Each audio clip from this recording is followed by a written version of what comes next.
Today's guest, Lee Hershberg, is the glue that connects designers and manufacturers. Lee is the CEO of DesignEdge, which puts on events that put designers and manufacturers into a setting where they can talk one-on-one. Get ready to learn a lot about these great events, but also about Lee's ideas on creating great relationships between designers and vendors, and his thoughts on the issues designers are facing right now.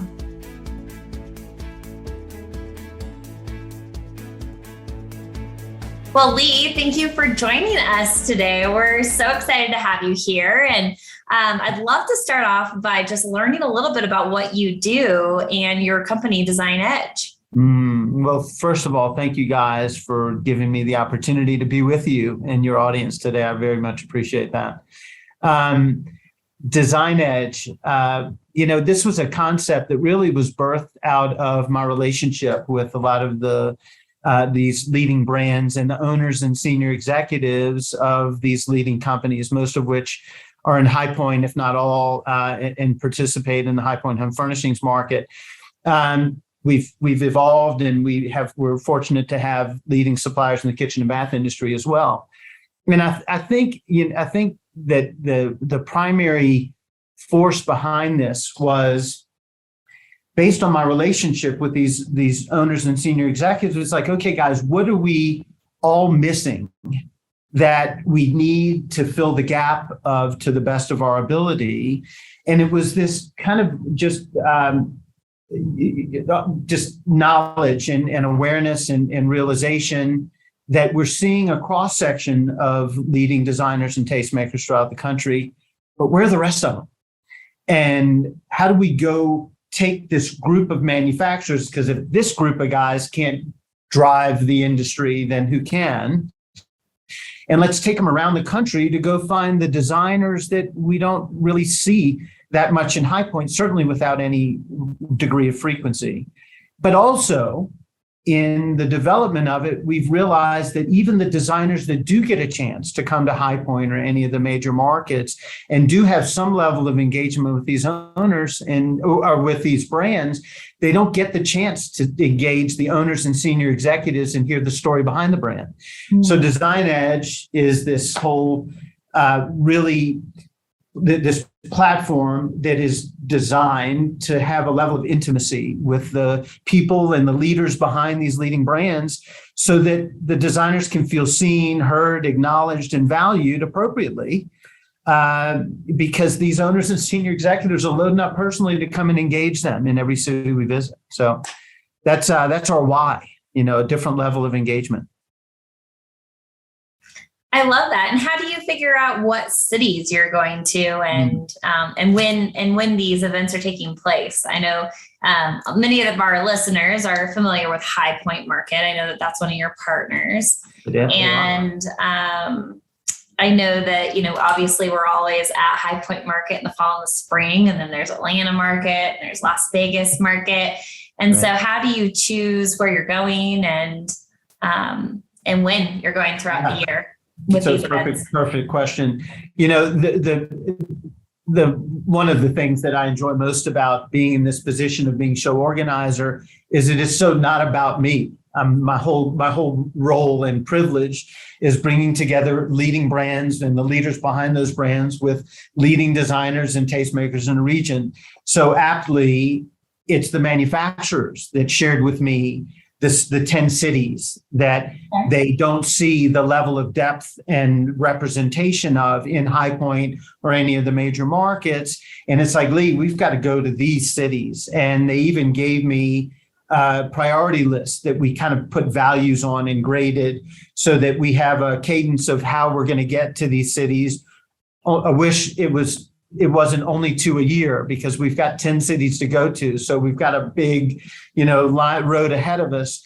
But, Boston was far and away. It was like, Lee, we've got to go to New England. We don't know where these guys go. And we see a fraction of them in High Point. And the Pacific Northwest, they feel the design community there feels like they're on an island and don't ever get any love, if you will, from the industry. So, in the Midwest, where we're going to Chicago to see Wisconsin, Michigan, Eastern Missouri, Indianapolis, and all of Illinois in 3 months or 2 months now, has a huge design community, but and a good number go to High Point, but not nearly representative of the scale of that region.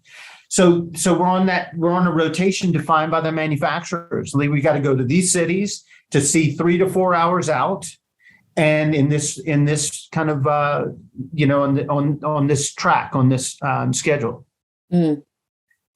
So as far as the designers that are coming to these, how are you picking the people that you're inviting to these events?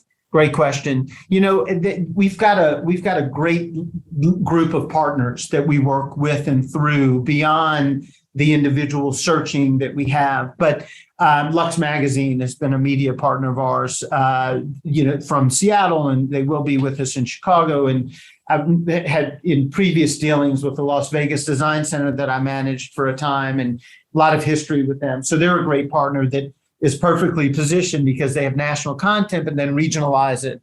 So we work closely with them. We work closely with the local and regional chapters of ASID, the local and regional chapters of NKBA, and then we reach out to those different organizations that are locally based. The River North Design District is a great resource for us in Chicago, and then local media that we engage in each of the cities. So we come up with our own list.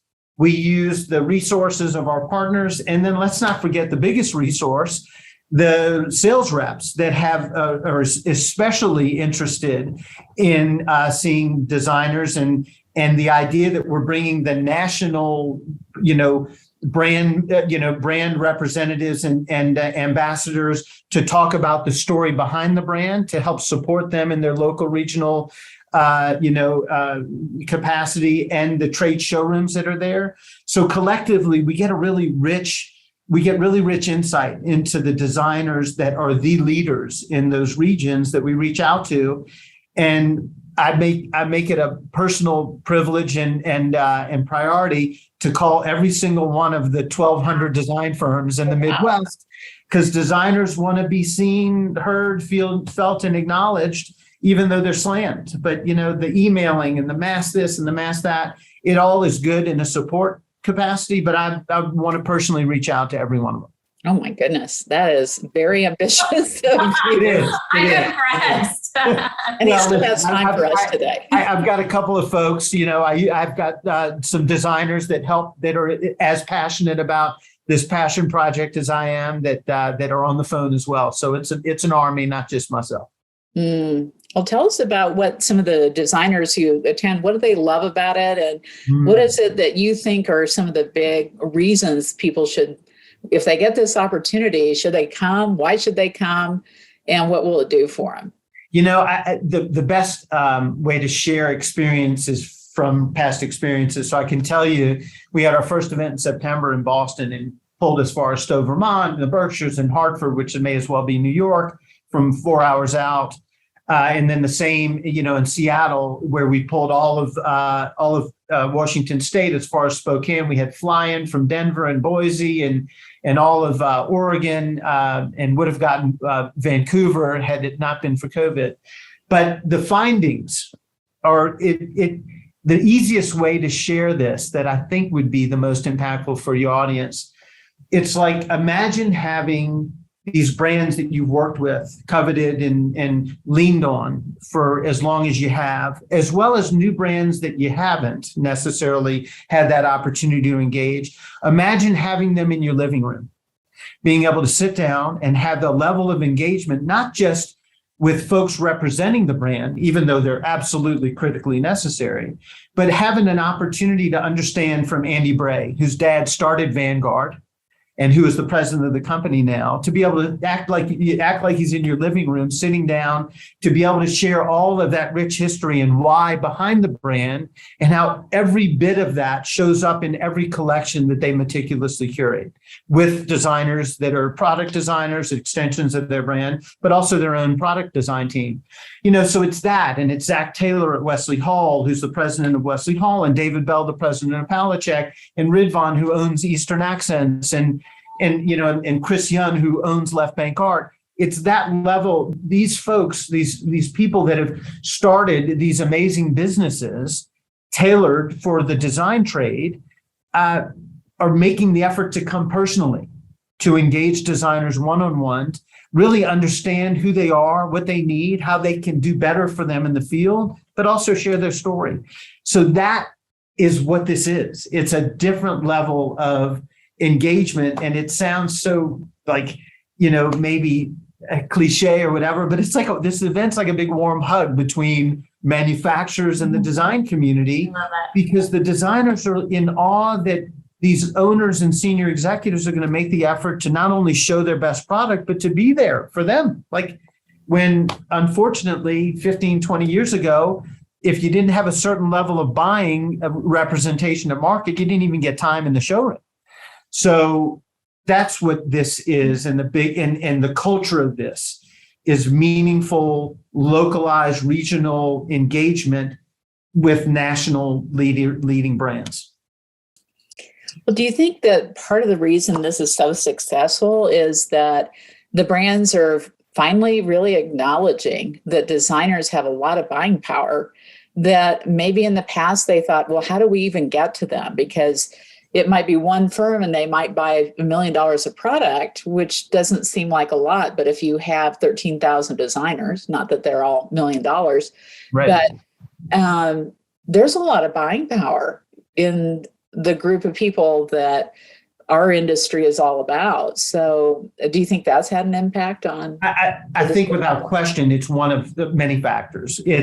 There's been a recognition of the idea, said differently, that designers are the best sales representatives for these brands in period, because they are the ones that have to be so intimately engaged with the homeowner after understanding the ethos and culture of that home and family, matching brands that will represent a vision that they've conveyed to that designer.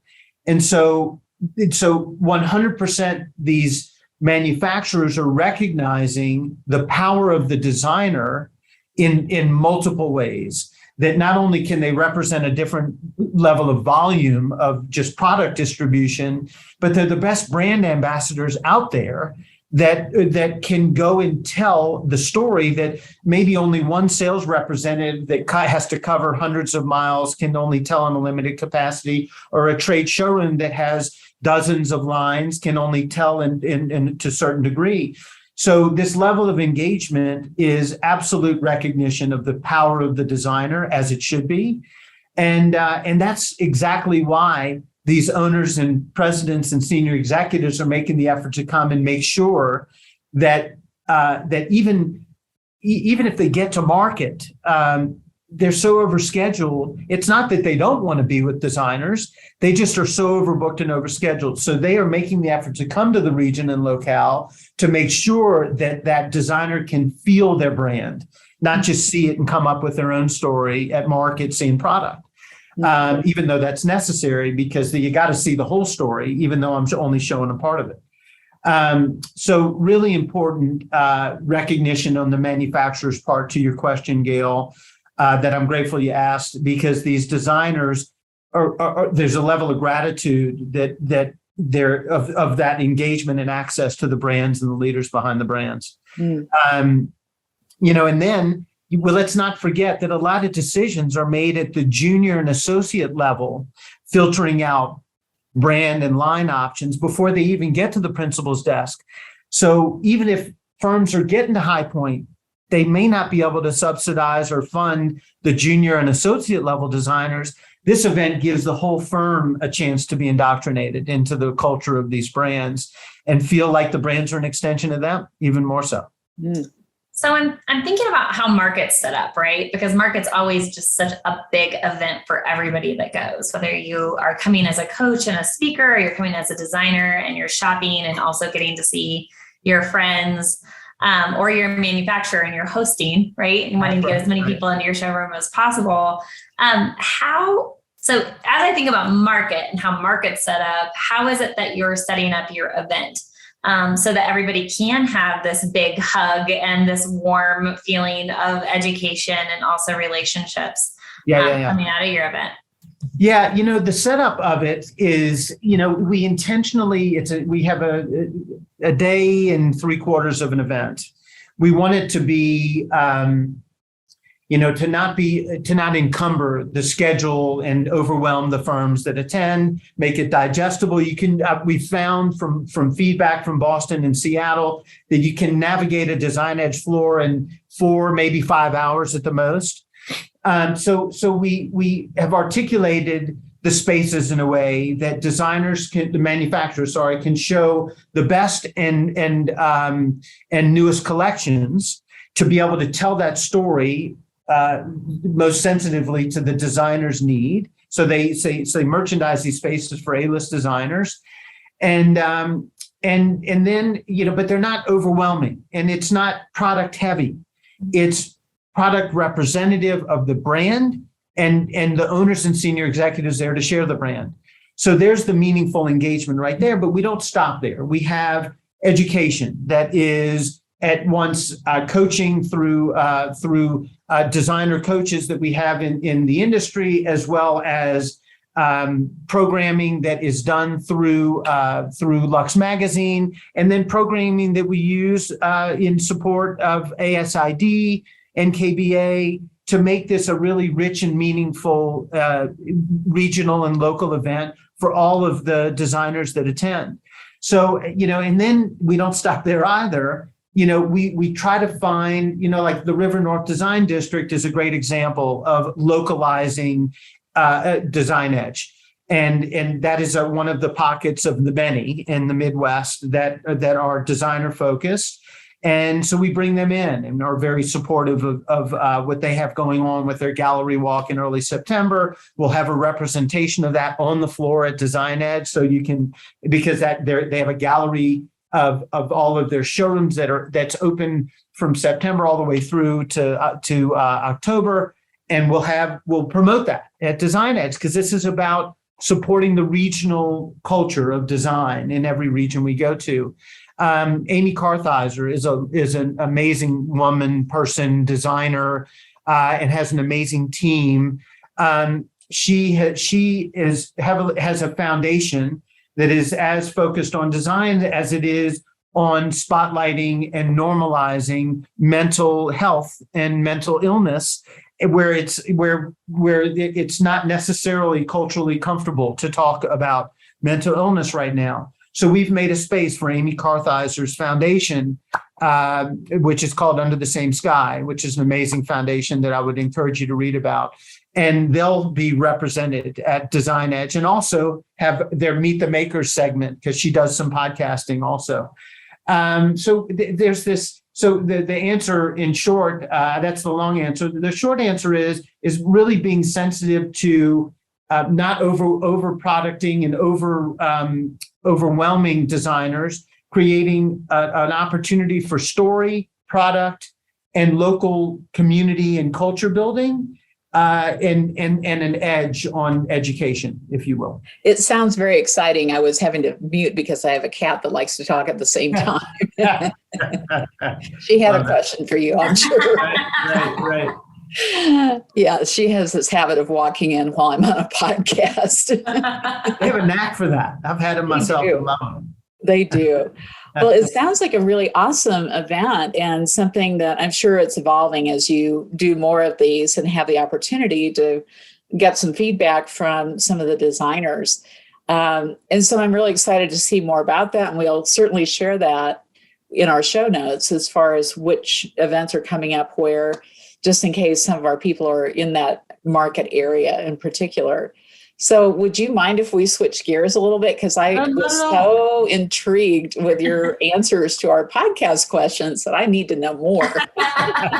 Please, I'm an open book. Yeah, I love this. And I'm a huge reader, and I think we may have chatted about that before. But I love your comment about the best book that you've read recently, and I'd love to know what you got out of it. It was Daring Greatly by Brene Brown. She is phenomenal unto herself. But, there's a lot to be said about how we show up for other people. Mm-hmm. And how our show up for other people is a byproduct of how we show up for ourselves. And so, in a world where protectionism seems to be a human norm because we are all we're animals at the end of the day and tend to be more protectionist. We have the ability cognitively to be able to check that and to risk vulnerability, which opens a pathway to meaningful engagement. And that's what I'm all about. That's why DesignEdge at the end of the day, because I wanted to create meaningful engagement, but be for the manufacturers that I'm meaningful engaged with, for the designers that they want to have meaningful engagement with as well.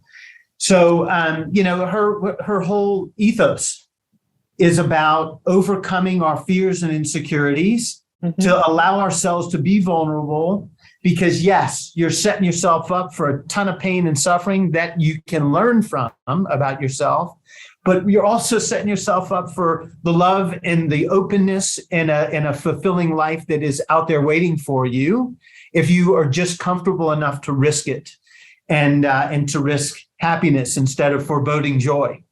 So, when we find things that are so closely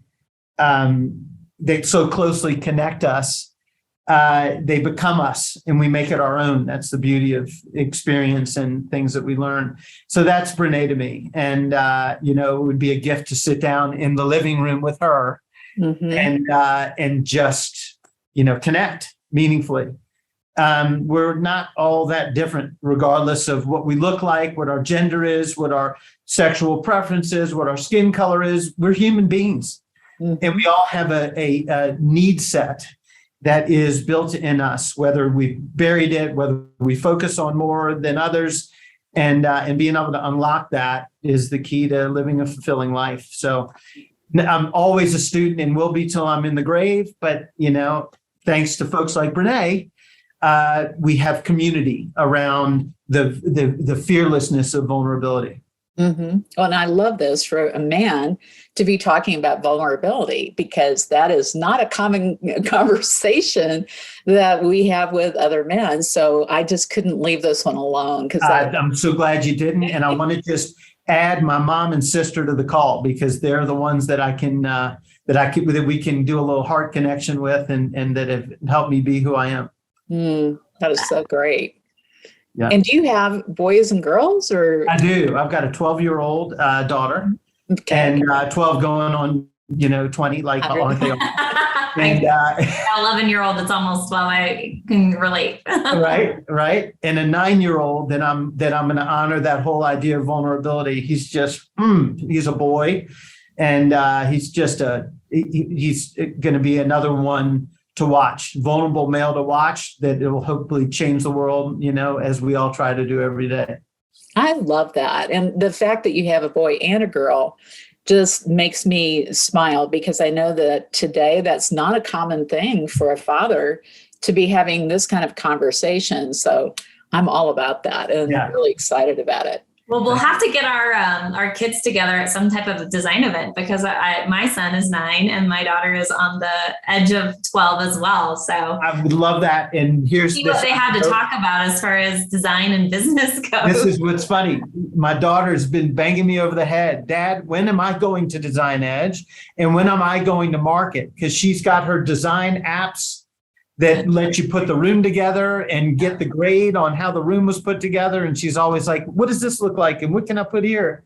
So it doesn't, even Roblox right now, they're playing these Roblox games. And I'm like, Isabel, you just built an entire mansion. This is both of my children. I got to go earn some more money so I can turn on the lights. Exactly. So I'm like, well, that'd be a good thing. Exactly. Amazing. That is so funny. Well, here's another question that I think this is kind of a fun one. The one about being stranded on a desert island. So besides Brene Brown, who else would you have on the island with you? So I ended up, I think I wrote limited instead of unlimited in that answer. That's what I meant. Yes. And because I went back and I'm like, I wish I didn't hit the submit button. But, it's one of those things where, and I hate to say this, perhaps I'll relate to it. It's like this youth is wasted on the young idea. And as we get older, and I'm speaking for myself, but perhaps for you guys as well, there's a hunger to know everything and to know how everything works, why everything, and the story behind it. And I'm very much an etymology, why things are the way they are kind of guy, because the past informs what we can expect the future to be, because at the end of the day, it's humans that are taking us from the past to the future, and we're the constant.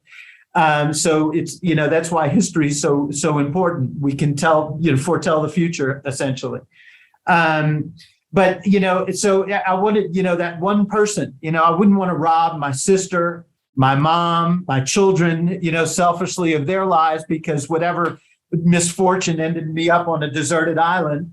So I would love to have a teacher that would be able to have knowledge on every subject, that could teach me an unlimited amount of knowledge for the time that I'm on that island. That would be very cool. I couldn't pick one person to have on that island. Maybe you could rotate. There's several. Gandhi would be in there. Probably Martin Luther King would be in there. Several folks would be in there. That Brene Brown better be in there. Of course. And us too, of course. We want to be there. Of course, we'd love to have you. Yeah. We wouldn't be that deserted anymore on an island if we were all there. Okay. We create our own utopia, right? There you go. Exactly. Yeah. So we always love to venture into the future and what you see yourself and your business doing in the next 10 years. Where do you think you'll be? See, it's 2022 now. So in 2032? Yeah. Crazy. Hard to believe that. Yeah. I answered the question in I think in an interesting way. At least it was felt the most right. It's one of those where it's hard to put a pin in exactly what that 10 years looks like, because we're so informed by the experiences that we've had that it's hard to even imagine the experiences over the next 10 years to be able to say where I will be then. But I can tell you that it will have to be in a place of vulnerability, of meaningful engagement, of authenticity, of connection that is essential for all of us as just people. It would be awesome to be able to grow old with our home furnishings industry folk and be able to have that continuity, and then in turn the legacy, where Erin, is it a daughter that's the older? Yes. Where your daughter and my daughter are on the same design team, designing for, for art, homes, or for the homes of whomever, the lives they're enriching. It seems like I will be in a space where I will have used the value of the relationships I've had over the years to continue to fulfill my life, but then open up to others that will continue to push me to be the best version of myself. And, I'm hoping I'm working out 3 to 5 times a week, so that I'm hoping I'm still ambulatory and my kids aren't pushing me around in 10 years, and that there's a rich life with kids who've had kids, that's kind of where I am. So fun. Yeah. Well, I love the answers that you've given, because they're in more of the emotional genre of answers versus just business. That's where I live. Honestly, that's where we live too, as a firm and as a company. I think that's one of the things we do differently than a lot of people, is that one of our priorities is relationships, and making sure that we have really great relationships with people, because that's what it's all about. 100%. And especially you're dealing with probably a lot of owners of businesses that are male, but interacting with a lot of designers, which are predominantly female. Yes. And so having that kind of an attitude that is very open and warm and engaging and giving is, I think, such an anomaly. So good for you. Thank you. And look, I take that as the penultimate compliment. And that is really what being on the floor at DesignEdge feels like. It's fascinating to think that you can pull people that really don't know each other that well together, but all the manufacturers have some degree of familiarity with one another. The designers certainly are familiar with the brands, so it's not an unknown. And then when you have this open-hearted ethos of, myself and my team, matched with that of the manufacturers, and then the designers are coming open-hearted just to engage, it's palpable. And I can't wait for y'all to be able to feel and experience that when you come. But that's what this is. And at the end of the day, it's not just about product, right? It's about how the product, enriches our lives, and the engagement with brands that are designed to do that is, what the perfect gift is for this. That must be interesting, making those relationships and finding those right people that have that same view that you do about the relationships. It's interesting. The brands that are invested in DesignEdge, many of which have been with us since Boston, now 3 shows later, I think of Kevin O'Brien, Angela Vosberg, and Heather Brand. When, literally, to quote them, their first event, they weren't with us in Boston, they were with us in Seattle. And they said, "We think we've died and gone to trade show heaven." and the reason they said that was it wasn't, we hadn't even had the experience of the designers there yet. We have, we've created a program even during move in and move out that has tried to address every need. Most of the times, unfortunately, show managers focus on the attendance, driving attendance, and just collecting money from the manufacturers, but the manufacturer's experience isn't as managed necessarily. That I'm trying to be the unshow in that way and recognize and value these owners and senior executives that have taken time out of their lives to come across the country and be with these design communities. But we're hustling and during setup, but I've got setup crews that are an extension of that heart-filled, how can I take care of you kind of culture. So they feel taken care of. The designers that come feel rewarded by the experience they have with the owners and senior executives. And that is what this thing is designed to be. So fun. Yeah. Well, can I throw you another curveball? Any, please. My mitt's wide open. Picture of the mound here. I know. It was kind of fun to throw these. Oh, no, maybe this is a softball, but maybe not. But this is more industry related. And It's a problem that, and this is a conversation I've had with several designers this week. Mm-hmm. And a lot of people listening on this call are having the same experience and problem. And maybe you've got a brilliant idea or solution for this problem, and that is freight damage that is happening in the industry. And I was just talking to people that were saying the business is so crazy busy that supposedly people are inspecting things at the receivers and they charge us for it, but it gets to the house and it's damaged. Wow. And so it happens literally on almost every shipment. So It's gotten to the point now that they can't do what we used to do, Erin and I and some of the others, is to inspect it at the receivers before it got to the house so that we could see that it was okay before it left. So we knew where the damage came from. And so today, the designers are just beside themselves. They're spending so much time on solving that major issue of the damage to all the goods. So I'm bringing it up not for you to give us an answer today, but to maybe take that back to your manufacturers and say, what can we as an industry do to help solve this problem? Because it is creating havoc, especially with the supply chain problems. 100%. Everything's delayed 10 months, 12 months, 15 months. And then you get it and it's broken. Exactly. It has been like that word unprecedented is probably overused, but it is such an appropriate word for the reality that we've been in for the last 2 years. From the COVID shortages, I remember in Boston, we did our Boston event in September, and Zach Taylor was, 100% like open-hearted and sensitive about this as he was sharing. We were talking about lead times, which is not specifically what you talked about, but I'll certainly honor the question about breakage. But they're all kind of intertwined, and I'll share it in this way. He's like, he was getting asked the question, and it was a very open exchange. It wasn't a finger pointing. With the culture of DesignEdge I've shared with you, so it was a very open-hearted exchange.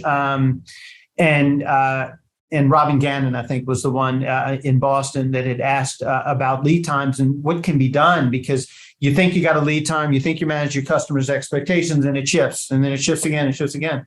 He's like, I completely get it, and I completely feel where you're coming from, and we feel hyper limited in our ability to control because there are 13 different suppliers of materials that go into the fabrication of one of our couches, one of our sofas.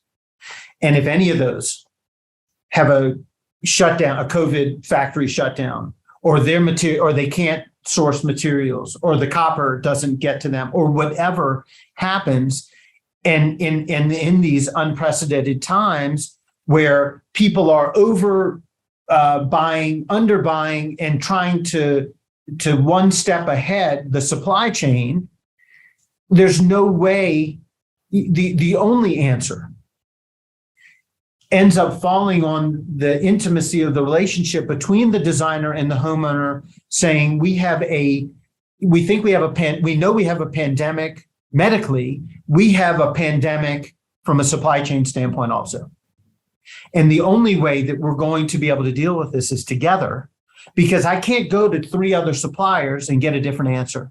They may be a week here, a week there, a little bit better. But for the most part, we're all in this same insane reality together, and we've got to get through it. And what ended up happening was, first you had backup and you couldn't get product because of COVID.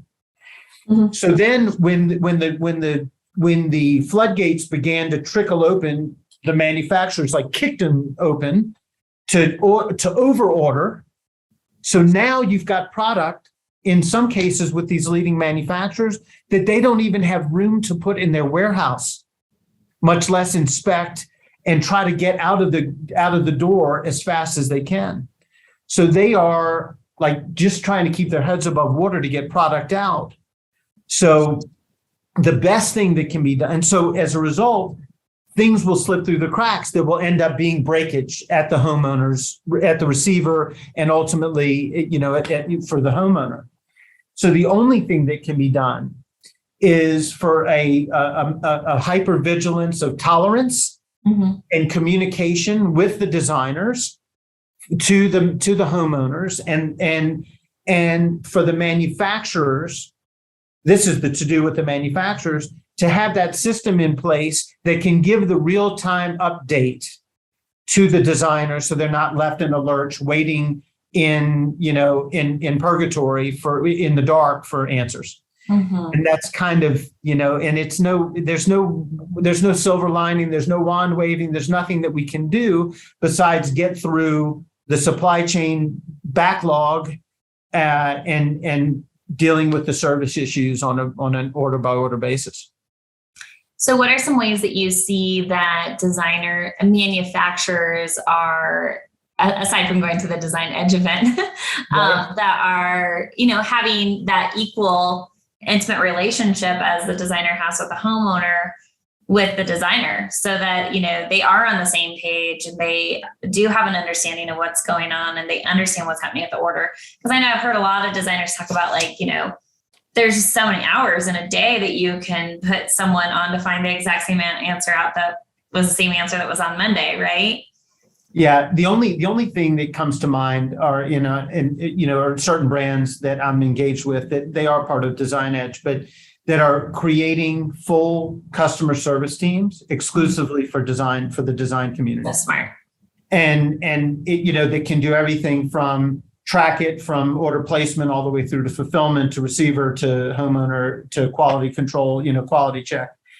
That is one thing that is is a priority that has been missing because it just has fallen into the queue of all the other customer service orders kind of idea over time.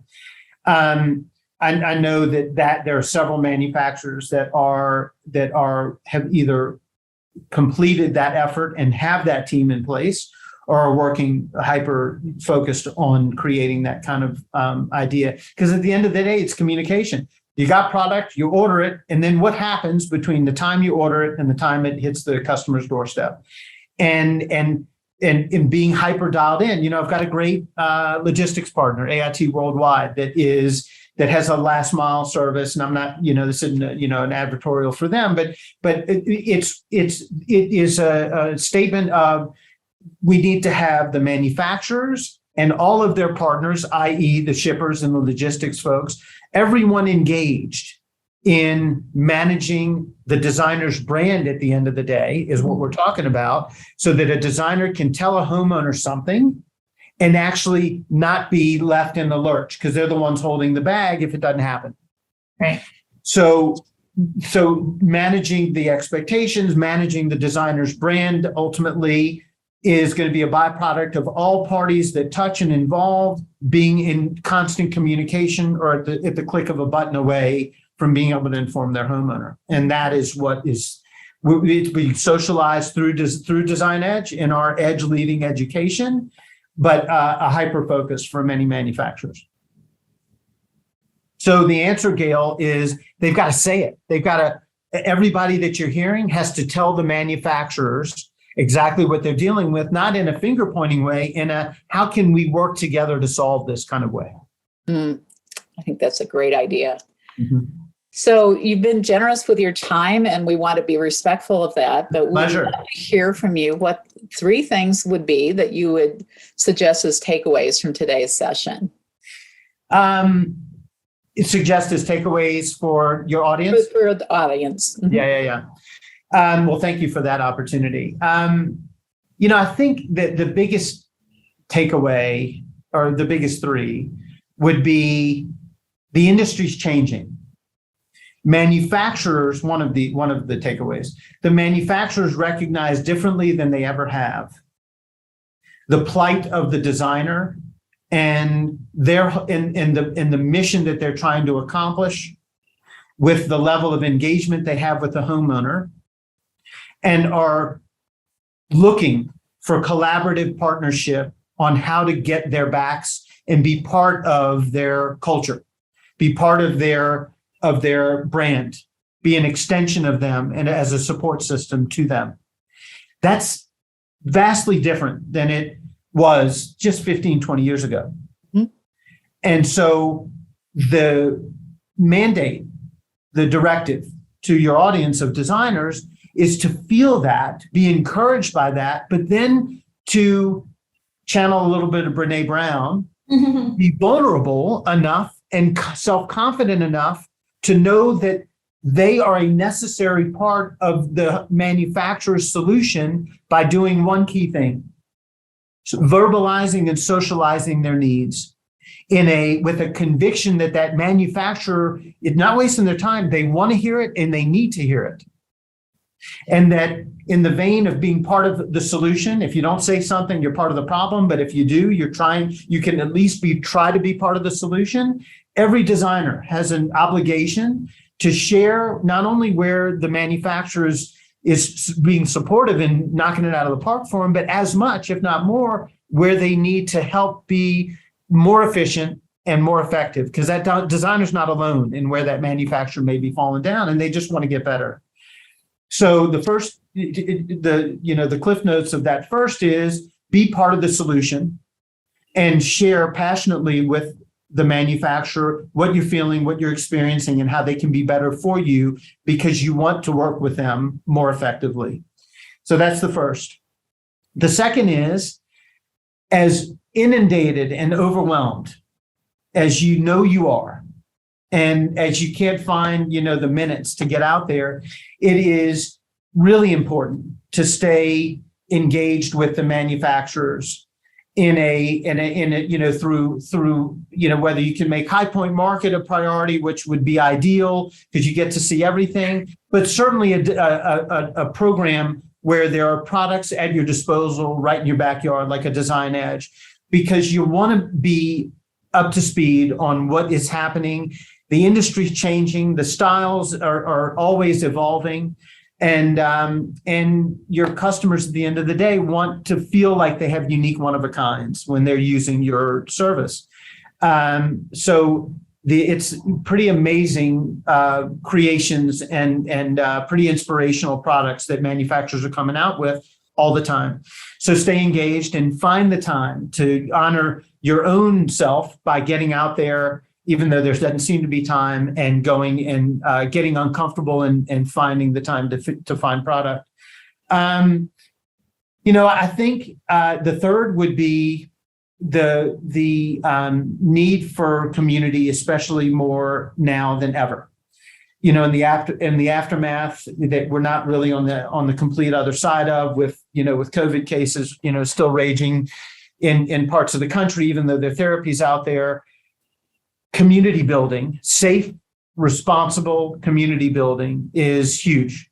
We've got an industry of artists and creatives that are providing a service to homeowners that they can't provide themselves, with exceptional product that's out in the industry. But operating in a vacuum is always difficult when you don't have a community of peers to be able to lean on and to push you to be your best self. So get out there and figure out how to do it in a safe and responsible way, so that you can be your best self for your clients that are relying on you to create their life, a meaningful reality around their lives and in the most intimate spaces in their life. I think that's kind of it. I mean, that was just off the cuff. You just wrap that right up with a bow. I love it. That was great. Yes, we appreciate that, Lee, and we Certainly. appreciate your insights today. Yeah, well, listen, it's been a gift to be invited into your lives and your audience's lives. So I look forward to more of this. Sounds fabulous. We hope you learned a lot from our conversation with Lee and that you're interested in the industry events that he organizes. DesignEdge is a highly curated, trade-only event featuring the best home furnishing brands in North America. The first event of its kind, DesignEdge brings leading designer-centric manufacturers to premium markets throughout the country to connect with the region's designers and tastemakers. DesignEdge closes the gap between manufacturer capability and designer awareness. Through executive-level access, the best brands in the industry share their product collections, designer programs, and versatility in meeting the scale and scope of project demands. The next DesignEdge event is September 21st through 22nd in Chicago. Check it out at DesignEdgeCo.com.